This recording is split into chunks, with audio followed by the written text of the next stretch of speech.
আমরা প্রত্যেকেই আমাদের জীবনে ভবিষ্যতের জন্য কিছু না কিছু পরিকল্পনা করে রাখি, কিছু না কিছু প্ল্যানিং করে রাখি। কিন্তু দুর্ভাগ্যের বিষয় হলো এটাই যে আমাদের সব পরিকল্পনা শেষ পর্যন্ত বাস্তবায়িত হয় না।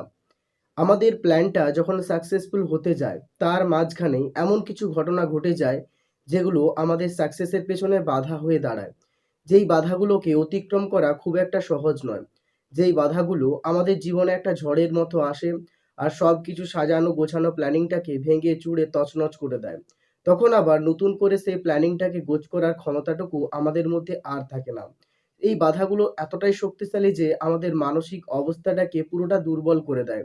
আর একজন মানুষের যদি শারীরিক শক্তি নাও থাকে, তার যদি মানসিক শক্তি থাকে তাহলে সে আবার নতুন করে সাকসেসকে অ্যাচিভ করতে পারে। কিন্তু একজন মানুষ যখন মানসিকভাবে ভেঙে পড়ে তখন তার কাছে শারীরিক বল থাকা সত্ত্বেও সে কিছুই করতে পারে না। তাই প্রত্যেকটা মানুষেরই মানসিকভাবে শক্তিশালী হওয়া একান্ত প্রয়োজন। না হলে সে কোনোদিনই তার সাকসেসকে অ্যাচিভ করতে পারবে না।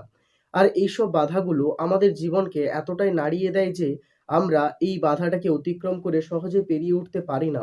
একটা সাজানো গোছানো স্বপ্ন মুহূর্তের মধ্যেই তাসের ঘরের মতো ভেঙে যায়। জীবনে সবসময় পজিটিভ দিকটা নিয়ে থাকলে চলবে না। আপনাকে অনেক সময় নেগেটিভের মধ্য থেকেও পজিটিভটাকে অর্জন করতে হবে।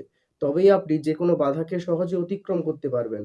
আর আপনি যদি সবসময় পজিটিভ জিনিসটার সাথে থাকেন তাহলে যেকোনো নেগেটিভ বাধা যদি আপনার মধ্যে আসে তাহলে আপনাকে সহজেই পরাস্ত করে দেবে।